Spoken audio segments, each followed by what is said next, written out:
Hi everyone, and welcome to today's webinar from the Reiki Guild. Lovely to have you with us. Most of you will know that I usually start off by running through a few technical bits and pieces in case you haven't been on the webinar before. So first, if you can't hear us, check that your speakers are on and you haven't got any loose connections, because often there's a very simple explanation, which may be that I've forgotten to press something. So if you can't hear me, type a message in the box. Now sometimes our internet or yours drops out for a few minutes and you lose the sound, but it generally comes back. That's something totally out of any of our control, but don't panic. And remember, if you do lose the internet connection, that the recording is going to be available after we've had the webinar this evening.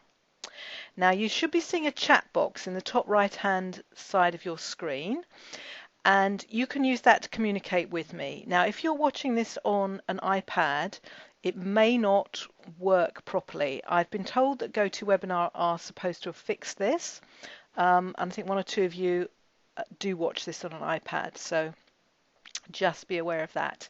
So you can type messages and comments in that little chat box, and I will be keeping my eye on that all the way through the webinar this evening. And you can also press that little yellow icon that looks like a glove to attract my attention. And what I would like you to do now is actually click on that hand icon so that I can know that you are hearing me. Great, only two of you have clicked on. Here come a few more. Yeah, if you just click on that hand icon to show me that you can hear me. Great, that's fantastic. Because I'd hate to go talking for an hour and discover that I hadn't pressed the right button for you all to be hearing me. So that's excellent. Okay, and the last thing is that if you've got headphones, you may find those helpful. The sound seems pretty good to me. I'm actually wearing headphones, but certainly at the end when we have questions, if you would like to ask us a question live, I can unmute your microphone. And if you've got a headphone, sometimes we get a better sound quality for the recording. But it's absolutely not compulsory. If you haven't got them, don't worry.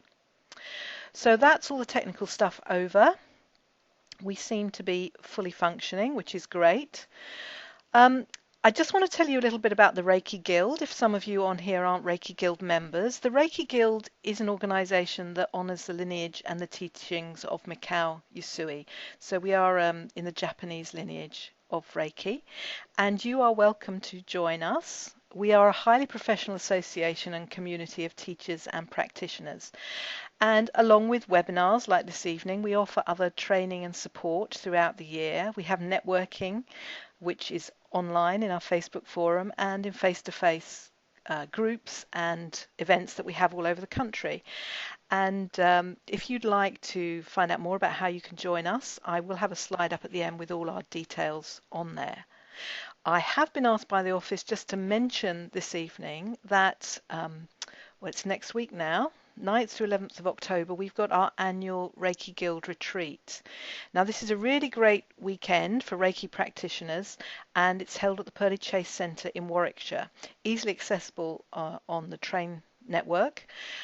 It's also a really affordable weekend. If you'd like to find out more about that, the details are up on the Reiki Guild website. I've put the link there. It's the reikiguild.co.uk. If you just go to the website and you can't remember this link, if you just click on events, you'll get a drop-down link to the page with all the information and booking button. So I would highly recommend that. I'm going to be away next week, so I can't go, but I'm sure that'll be a great weekend for some of you. So go across there after the webinar and have a look at that. Okay, so now I'm going to move on to the business of the webinar this evening. I'm joined by Missy Williams, all the way from Chicago. So she's sitting there at 2 o'clock in the afternoon, which is a bit weird, but she's going to be joining us this evening, and she's going to be talking about game planning your marketing. Now, Missy works, or she's the owner of Solutions 110, which is a management consulting firm, and she specializes in helping community service organizations. So she's really here to help the helpers. And we're very honored that she's agreed to run this webinar with us this evening. And I'm just going to hand over to her in a minute, and she's going to run through a talk for you. At the end, we're going to have time for Q&A. But if you've got questions that you think of as we're going through the presentation, if you pop them in the chat box while you're thinking of them, because I know sometimes when we get to the end you can't remember what your question was, if you're like me, then I can see what the question is and we'll go back to them at the end. If you've got a comment there which is immediately relevant to what's going on, if you don't understand something or you can't hear something, obviously I will pick up on that as well. But that's all the preamble. We are going to move over to Missy, and if you just hang on a second while I hand over control of the slides to Missy. So here you go, Missy. You're going to need to click show my screen.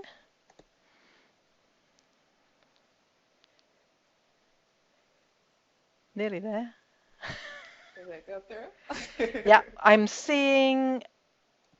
not seeing your slideshow. I'm seeing your desktop.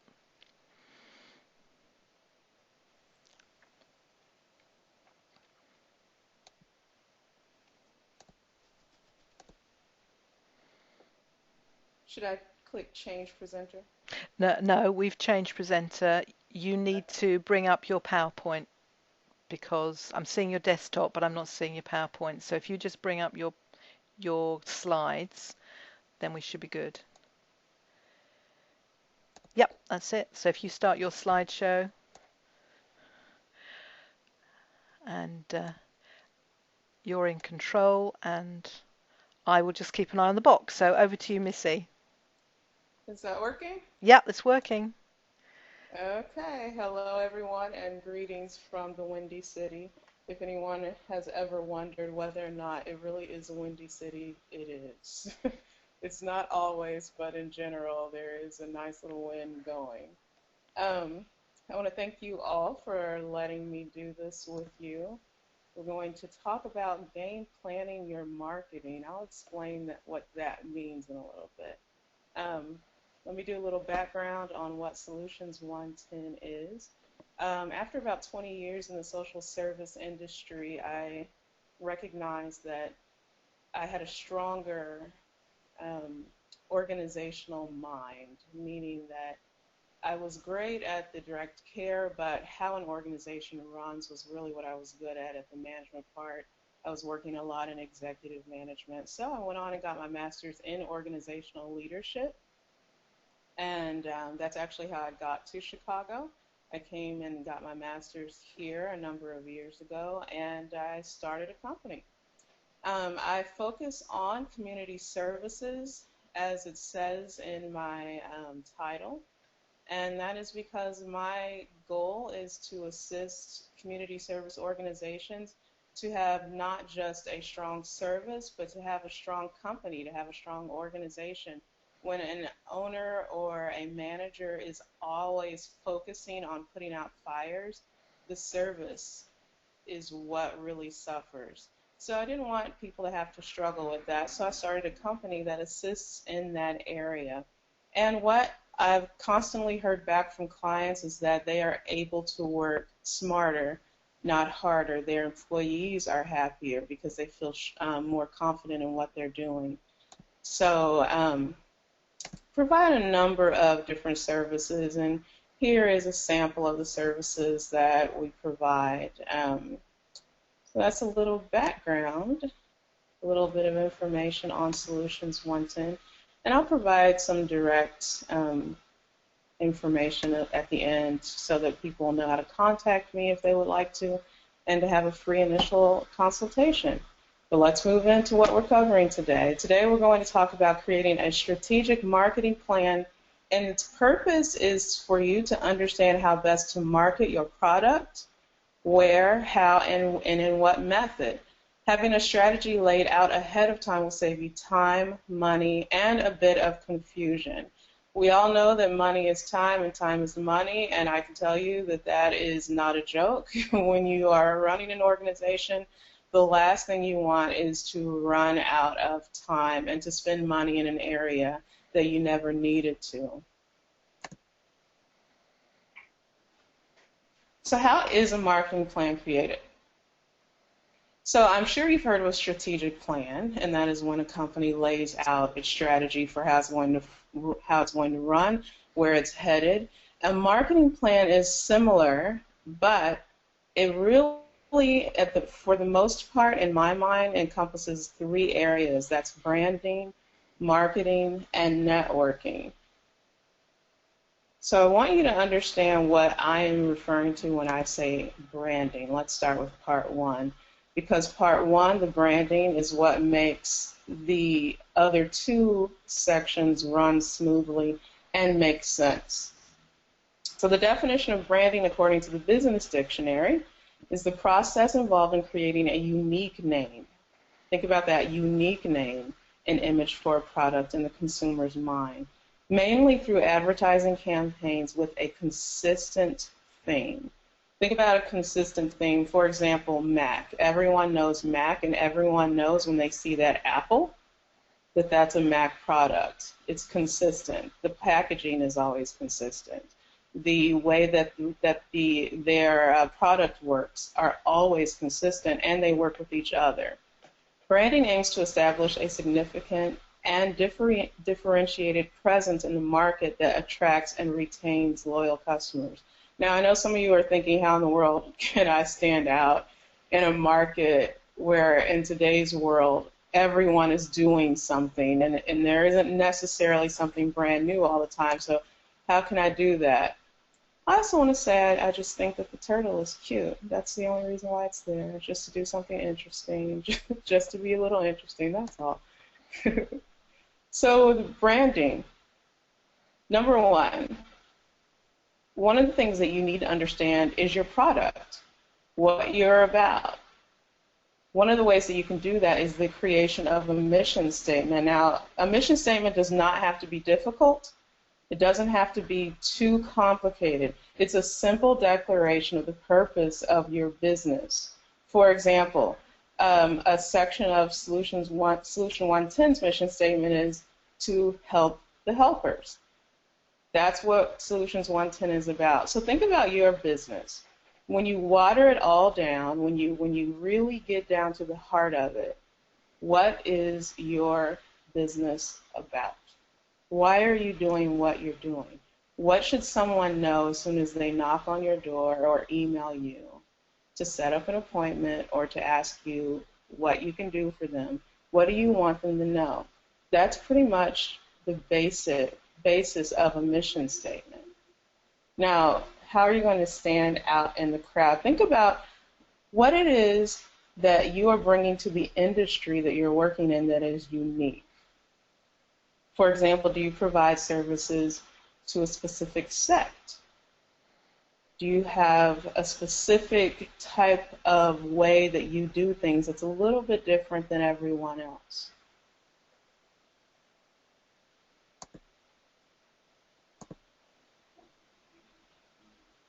Very, very important.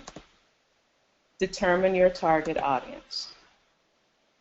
The reason why this is very important is because it will help you focus in your marketing, and we'll talk a little bit about that later. It also helps in your branding in that it will assist you in standing out in some ways, and it will assist you in networking, which we will also talk about a little bit later. So, for example, if you are on this webinar and you are providing wellness services as far as Reiki goes, are you specifically working with whole families? Are you working with kids? If you're a nonprofit, then your target audience would probably be a specific socioeconomic group. If you're in the healing arts, are you working specifically with someone, with people with a specific illness? You want to recognize that and really focus your marketing in that area. It really helps clarify what you want to put your time into when it comes to your marketing.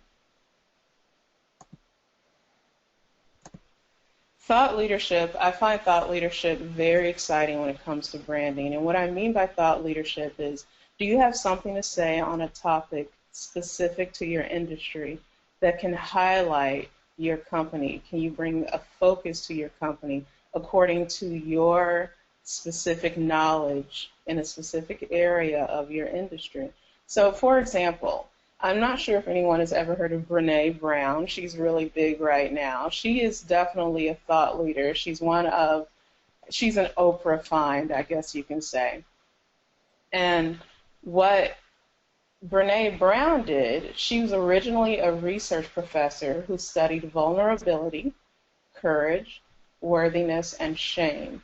And she used that knowledge to brand a method of therapeutic treatment. Additionally, she uses her knowledge to market the treatment, which is her product. The treatment itself is her product. She uses her knowledge by writing books. She goes and she speaks. She's a thought leader, and she uses that to bring a focus onto her product. So that's what I mean by thought leadership, and I want you to think about that for yourself and for your company. Do you have knowledge that you can share with others and be considered a thought leader? And because you're a thought leader, then people will automatically start coming to you because they know what you're talking about and they've seen and heard of you. And we're going to talk about that a little bit more and how you can move that into your marketing, which is the second section, the second part of creating a marketing plan. So thought leadership and marketing. One way that people use their thought leadership, their skills, is by writing a blog. Blogging is huge right now, and it's not going to go away anytime soon. If you have any information that you would like to impart, definitely want to write it down and blog it. Now, not everyone is a writer. I myself am not a writer.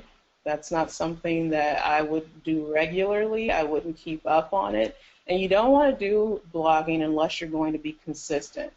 But what you might be good at, which is something that I'm good at, is talking to people, interviewing people, getting into their lives a little bit. And if you are good at that, then podcasting is the way to go. For example, I have a podcast. It's a podcast on leadership. What I do is I interview people in the community service industry in that field who are very strong leaders and who have a very strong business foundation. They're running their organization or their company in a very strong business manner. So I bring them in and I interview them and I send it out, and what happens is that every time the podcast goes out, they're automatically connected to my website, and that brings the focus back to my company, back to my business. That's marketing. You always want to bring people back to your company with whatever you're doing with your thought leadership, whatever you're doing with your marketing. Okay?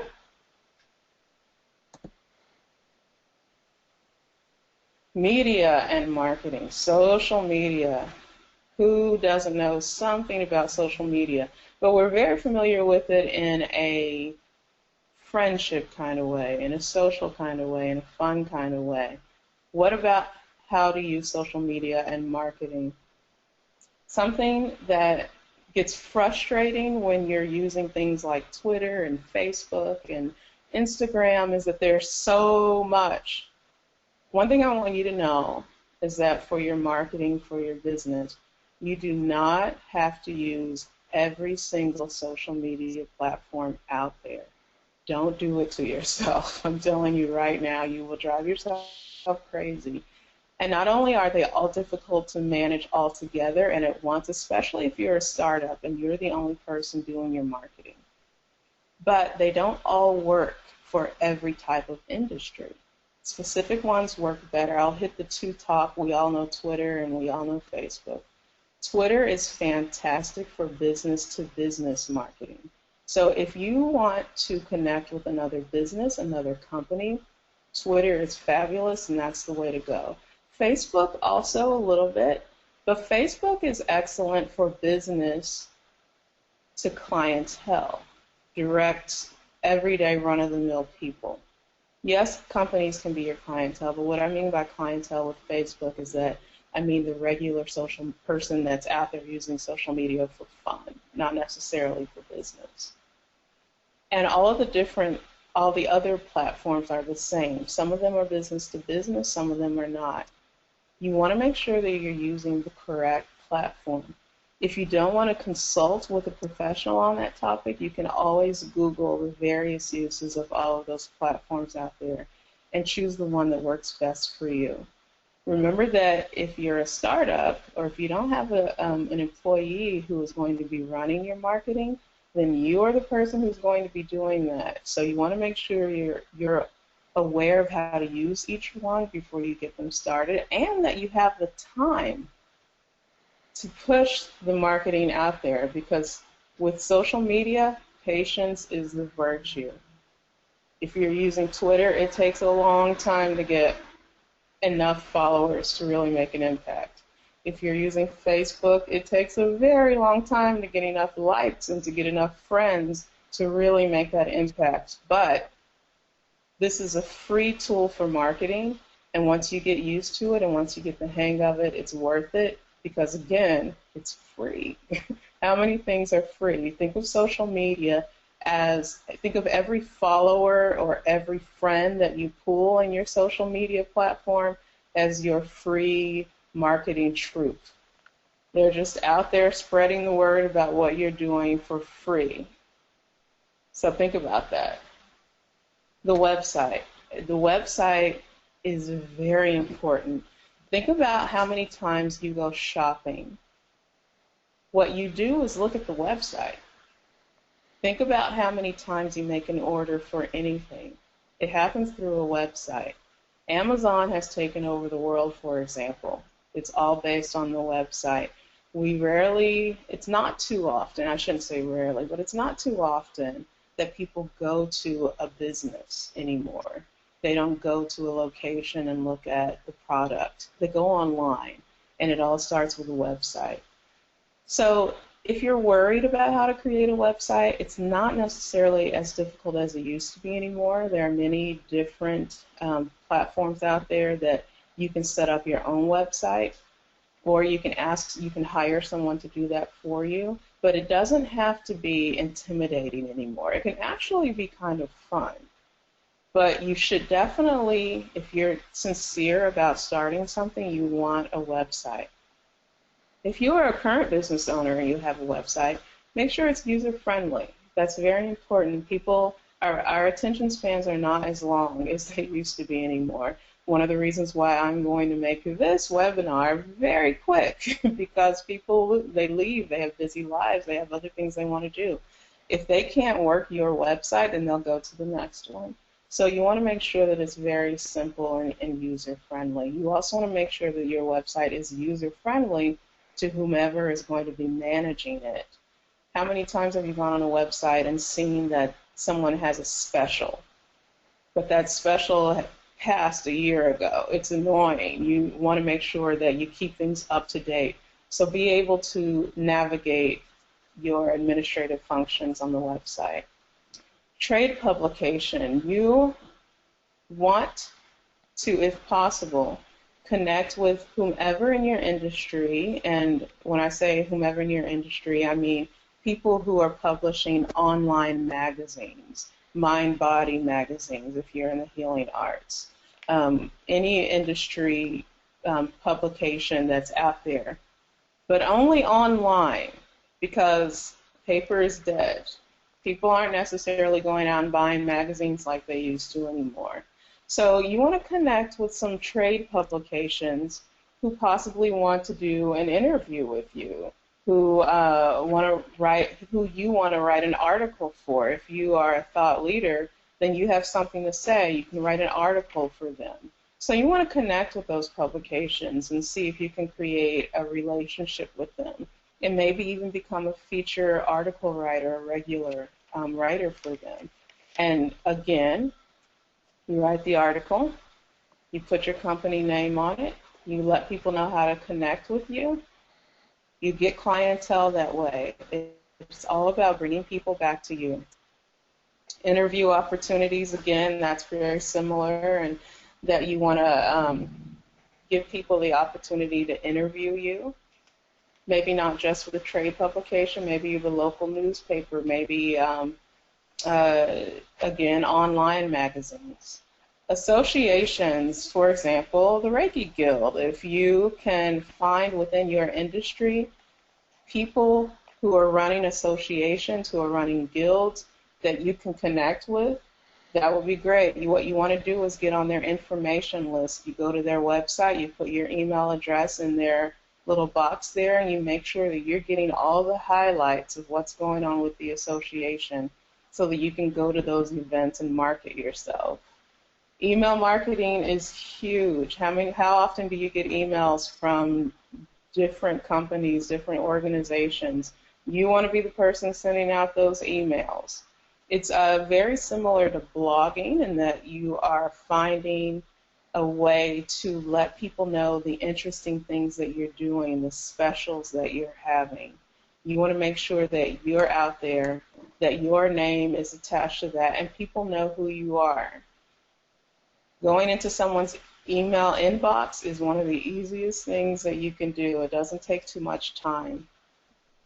It doesn't take too much energy. Make a list of these things that I'm talking to you about. What you want to do is make a simple list of target media. And what I mean by target media is A through C of everything that I've been talking to you about. You want to make a list of the local trade publications. You want to make a list of any podcasters that you know who are out there. You want to make a list of any radio DJs that you might know or that you can get in contact with, any news broadcasters in the area, people who want to, that you can talk to, that you can get an interview from, that you can use to highlight what you're doing and what you're good at and how they can contact you. So it's easier to make a list of these things now and to keep an eye on them instead of later when you find yourself running around doing way too many things and trying to market yourself in way too many ways and using all your time and all of your money. But if you make a targeted list right now, then you can just focus on those specific areas. A great thing to do is to create partnership. For example, if you're in the healing industry, perhaps you could partner with a company and provide their employees wellness services. Maybe you could go and meet with them and talk to them about ways that you can provide some type of discount service to their employees. While you're providing them with their service afterwards, you give them a card and tell them you can contact me directly. This is my company. This is my business. So think about people that you know now or places that you pass by regularly, people you see on the internet, that you can contact and create a partnership with them, health industry professionals that you can create a relationship with. If you're in the healing arts, a chiropractor, something like that, people that you can create a wellness partnership with. Brochures, cards, and swing and swag. So with the brochures, what I'm referring to is a short pamphlet that you can put together that highlights what your company is about, what you do, how people can contact you. We've all been in a dentist's office and we see a brochure there for a company. You want your brochure to be in that office. You want your brochure to be in a sitting room, in a waiting area. Cards. You must have business cards with you at all times, so that you can just easily pass that along.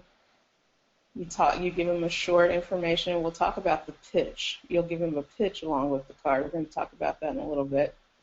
But you always want to have a card ready and available.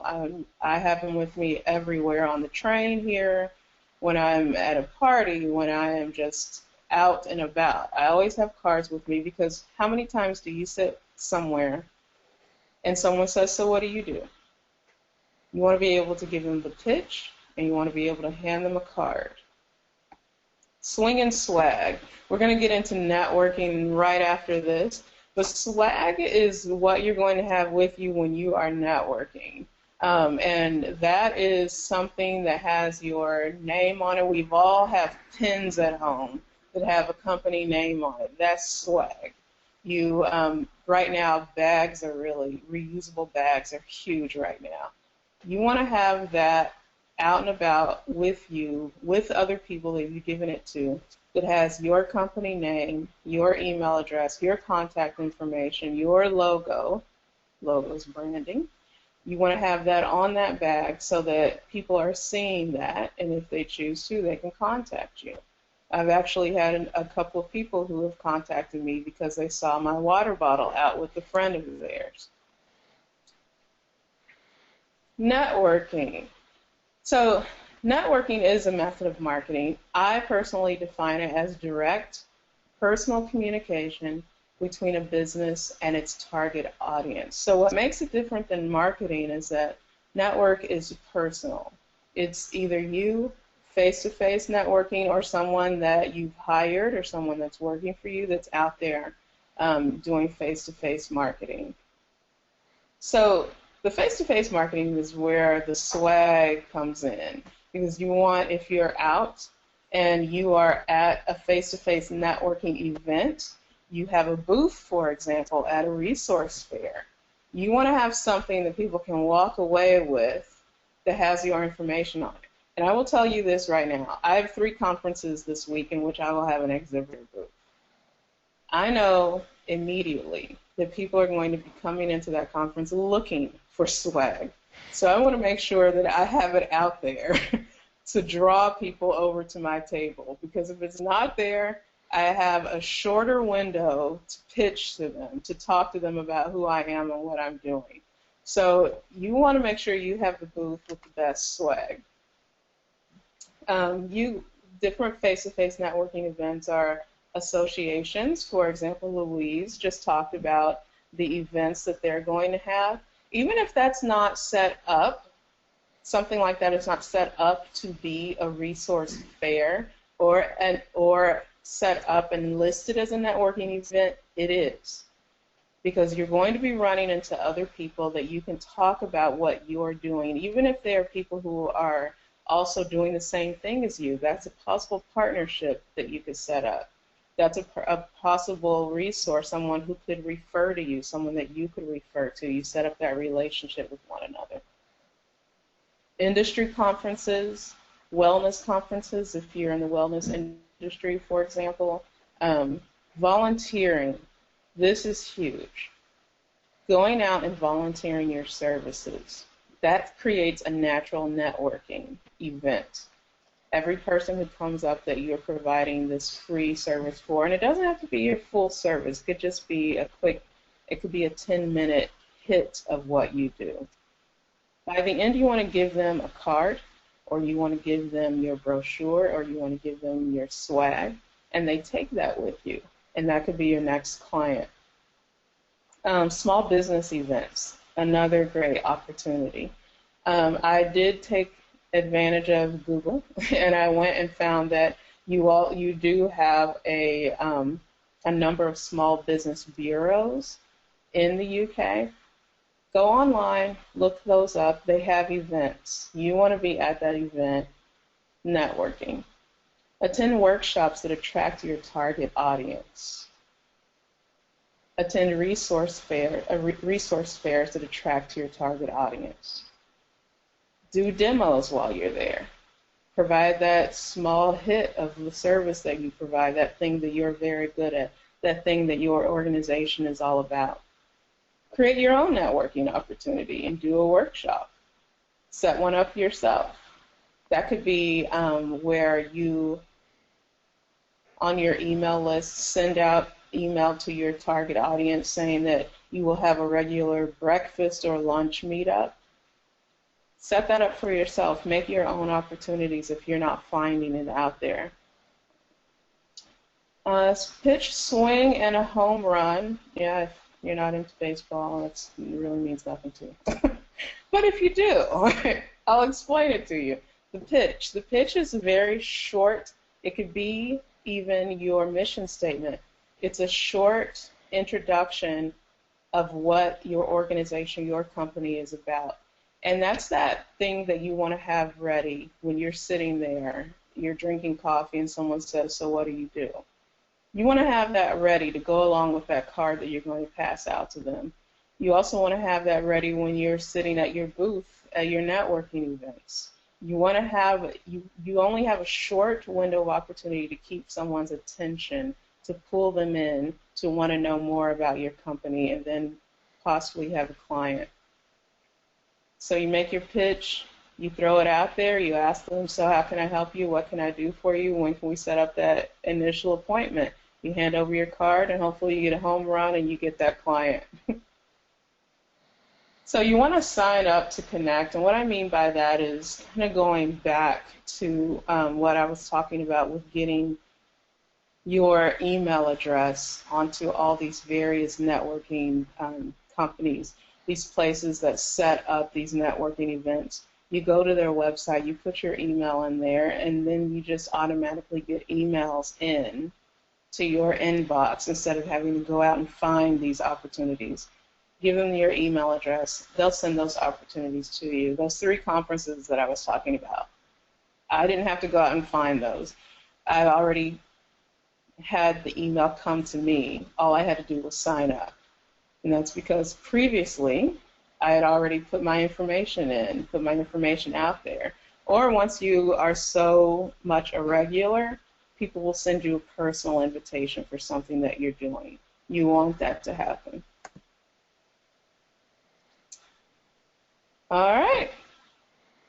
That's about it for me. The last thing I want to throw out there is a few great resources that I have found for networking events and for marketing opportunities is the British Chamber of Commerce. I actually have used the British Chamber of Commerce myself, and I don't even live in Great Britain. Eventbrite, Meetup. Few people ever talk about Meetup, but go to meetup.com. Many, many lucrative events there. And I do believe that our host today would be a great association to connect yourself with. That's a little shout out to you, Louise. Thank you.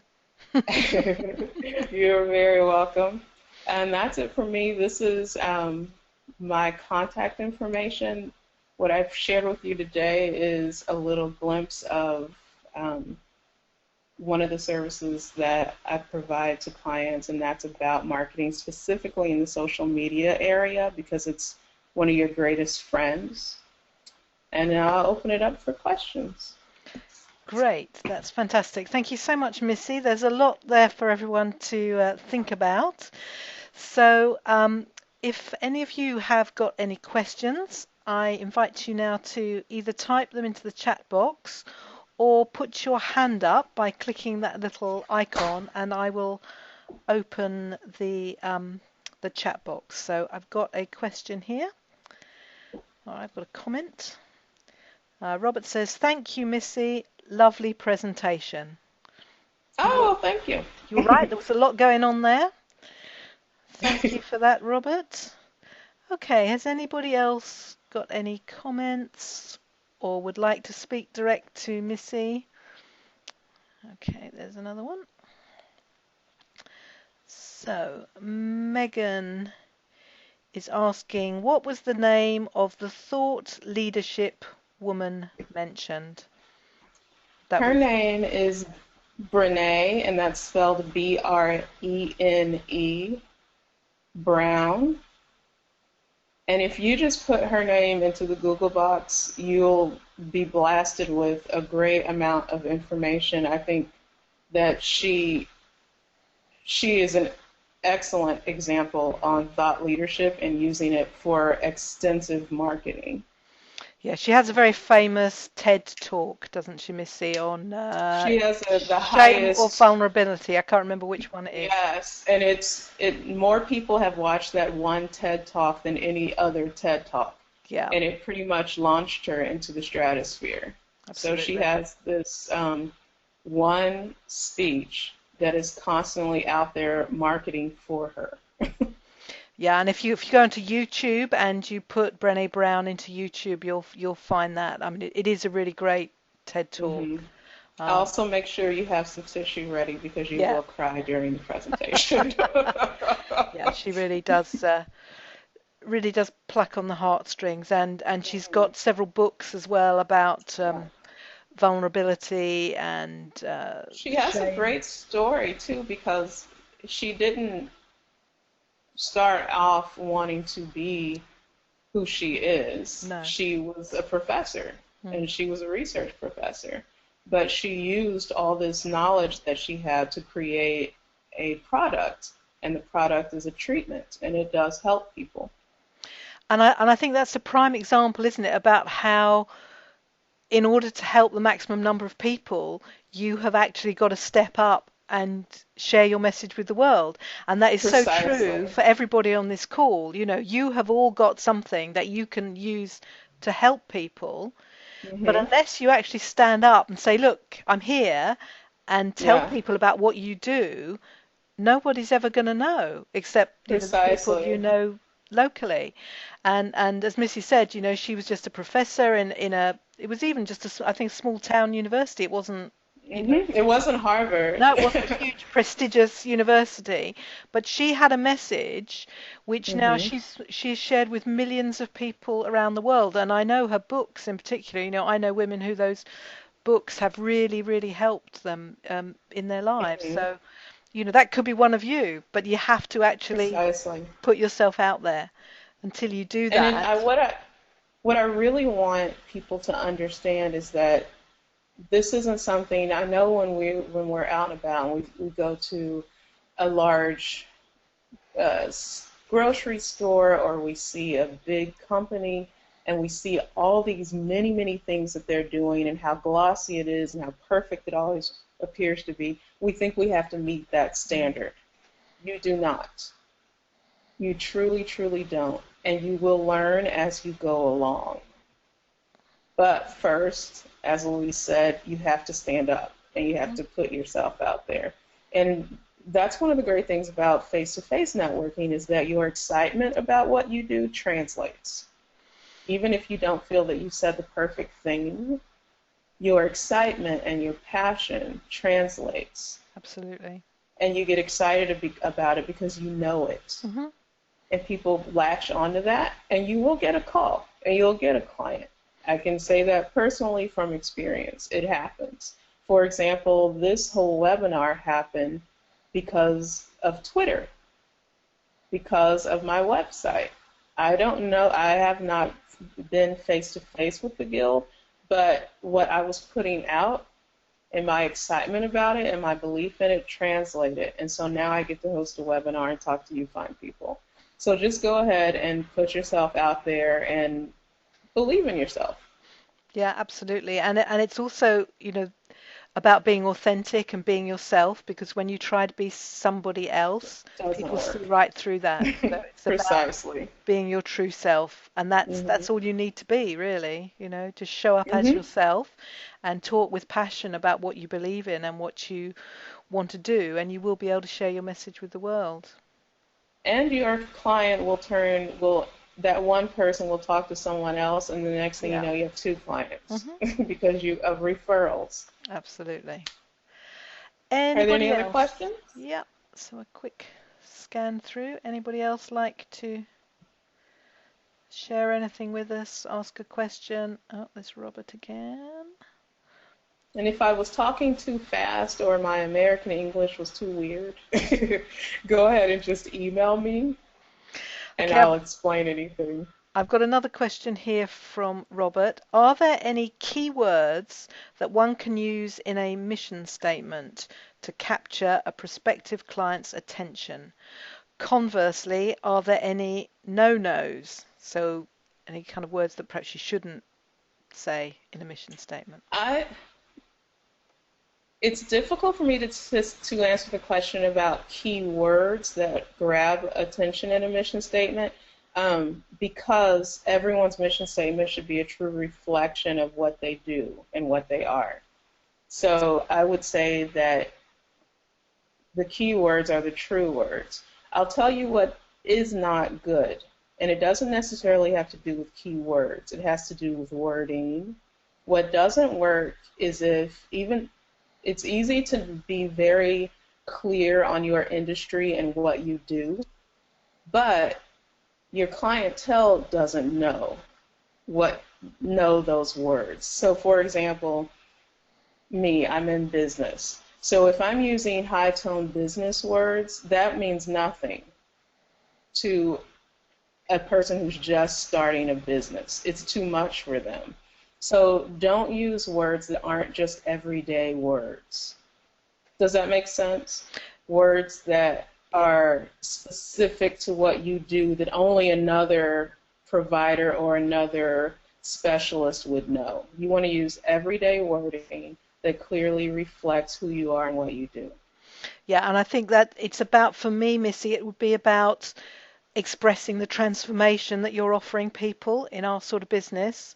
So one of the lines that I often use is taking you from frazzled to feeling serene.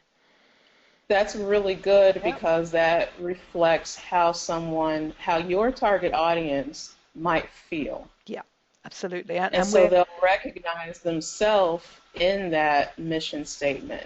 Yeah, and it's all therefore about want to attach themselves connecting to an emotion, to a feeling, taking someone from where they are to where they want to be, especially in our line.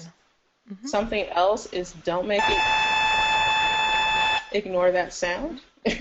Something else is don't make it too long. Yeah. You don't ever want to overwhelm someone with what you're saying. You want to make it quick, easy, clear, simple. Great. Anybody else got anything else? Robert says, bless you, Missy, thank you. You are very welcome, Robert, and I hope that you launch yourself to do whatever it is that you want to do and help the community with feeling better. Great. So we have got a few more minutes if anybody... Yeah, there's... Megan says, thank you so much. You're welcome. Have a good day, Megan. Yeah, well, we're all going to bed now, Missy. It's night time here. I'm just going into the afternoon. Yeah. Anybody else before I close up? No? Well, you'll all... Oh, here we are. There's another many thanks, Missy, from Maria. You're welcome, Maria. You will all have access to the recording, so if you want to hear it again, you can do so. So Damien has got a question here about blogging, Missy. He says, how frequent would you suggest blogging? So one thing that you always want to keep in mind when you're blogging is that consistency is key. Because generally, I know that there are many people who blog and they put it on a platform or on a database that is just kind of sitting out there. But if you're running a company, you want that blog to be connected to your website so the marketing is always flowing back to you, back to the website, back to your services, back to a new client. So you want to make sure that you're only blogging enough to keep you consistent. So for example, if you are going to attempt to blog every day, then you have to always blog every day. So you don't want to start off fast and furious and you're sending out blogs every day for 2 weeks and then you run out of material. So you always want to think about what you truthfully can produce. So, for example, with my podcasting, which is basically a verbal blog, I send one out once a month because I don't want to run out of people to interview, or I don't want to run out of material. I don't want to run out of something interesting. So I only send one out once a month, but you can market that one blog for that whole 30 days. You can keep sending it out there, keep sending it out there, keep sending it out on Twitter, keep sending it out on Facebook, finding all these various ways to put it out there. But never get inconsistent, because that says to your target audience, I am inconsistent. You don't want to send that message. Everything you put out there is a reflection of how you do business. So you always want to send out a good face and good behavior. Hope that answers your question. Yeah, that's great. Thank you, Missy, for that.